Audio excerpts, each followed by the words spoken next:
We are making bread things with kids. We made it in the bread maker and we took a third of it out and we made it into a loaf of bread. Now we're going to make it into cinnamon buns. We're going to use a third of our dough again. So let's have a look. And, oh, there it is. So, what do we need to do besides take it out? We need to put a little bit of lard on our fingers, because if we don't, all that dough will stick to our fingers. We also need to have a serrated knife edge so that when we take this out, we can cut it. You do not want to tear it. You see how that's not sticking to me? Well, it is there because I missed some. So if you take it and you just lift it up and you cut it, don't tear it off, just cut it. Let's close that up so that we can see what we're doing. Then what I do is I use a cutting board and I use a little bit of the lard like I had, and I put it onto the cutting board. Not too much, just enough so that the whole thing doesn't stick again. And then we put the dough onto that cutting board, and then again, you don't rip it or tear it, you just press it. Press, press, press. You kind of want a rectangular shape. And children love doing this part. And they can be so gentle, they want to pat it. You don't need to pat it. You teach them how to press it. And do you see, when you press, and if you press with your fingers going, spreading apart, if you can teach them how to do that, then it will work about the best. So you want to make it thin, but not holes right through. And you want to press it so that it goes out into a big rectangle.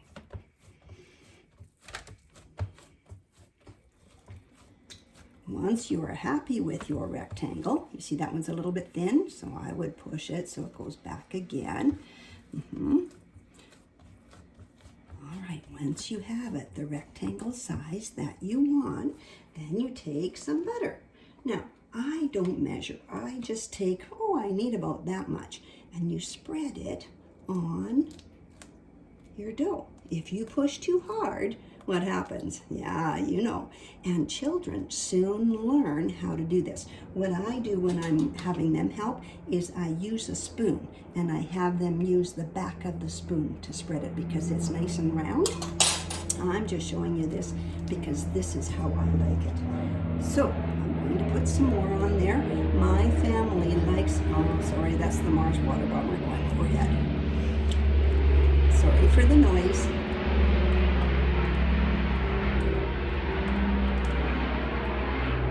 So I spread it over, and my family likes lots of butter, lots of sugar, lots of cinnamon. So that's why I do it this way. So then the next part is to have a bowl. Let's just talk that over there a bit. In your bowl, you're going to put some brown sugar, about that much, some white sugar, about that much, maybe a little bit more, and we're going to stir it. So once it gets all together, what you're wanting to do is get rid of the lumps as much as you can. Once you have it together, then you put in your cinnamon.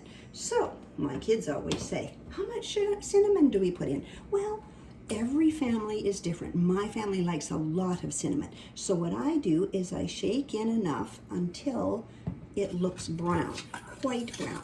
If you don't like quite so much cinnamon, then you don't want it a dark brown, you want it a lighter brown. So what did I put in there?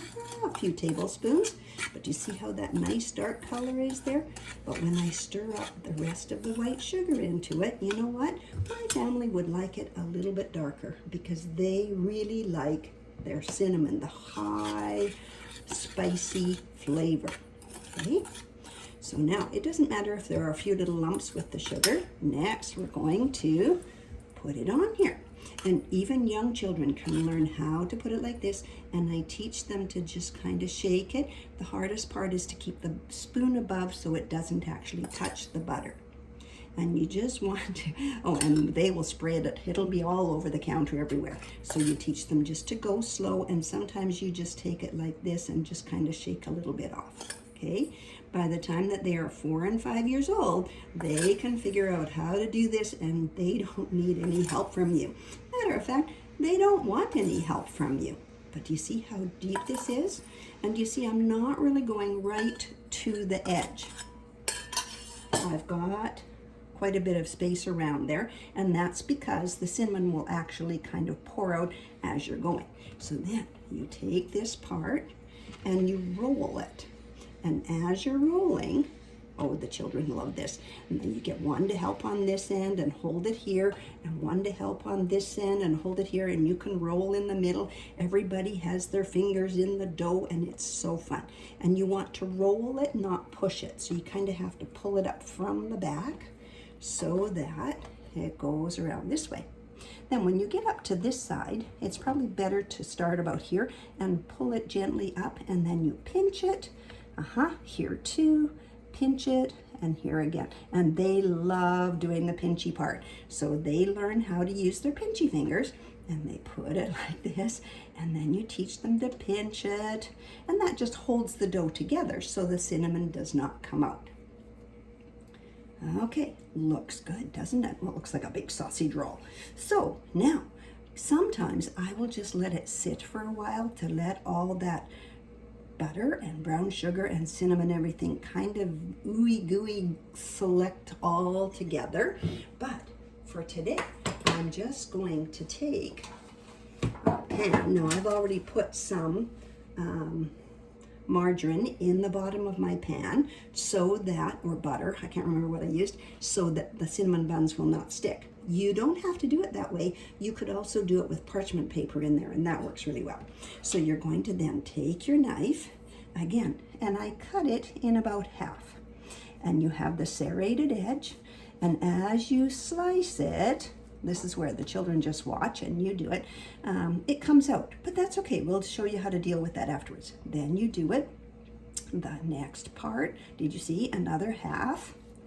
And then this one in about a half. They don't have to be equal.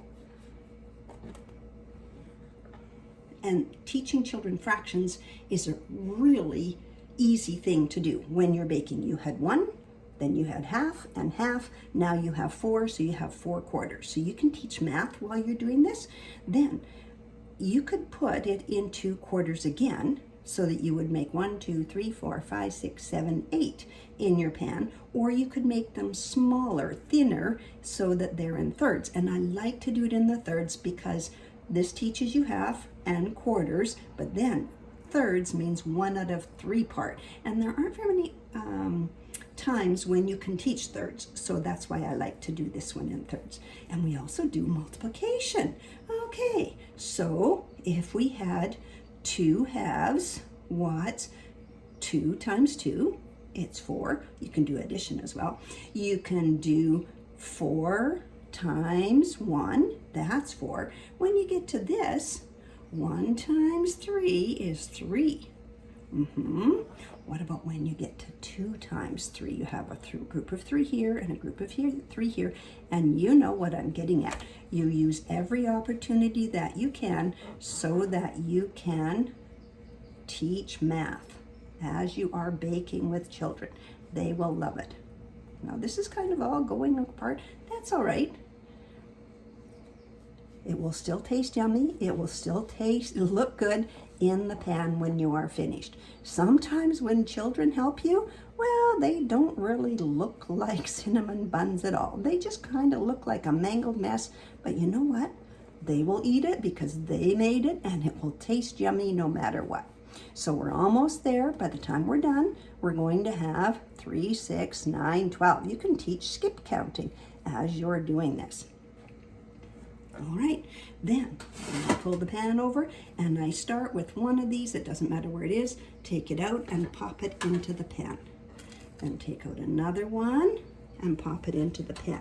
Now I always leave this spot for the end piece, and I'll show you why in a minute. All right, then I keep going with all my pieces and put them in.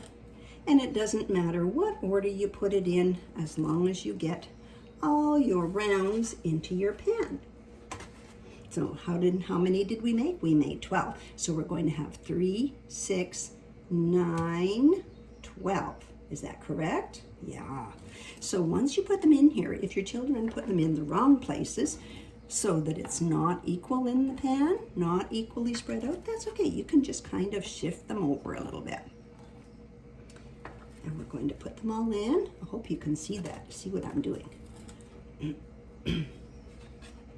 Remember, I'm going to put this one in here, and then I'm taking this one and putting it in here. So now with these ones, I like them in the middle because then I take some of this. Remember, the ends didn't always have very much in them because of the way we cut it. And this one, we'll open it up as well.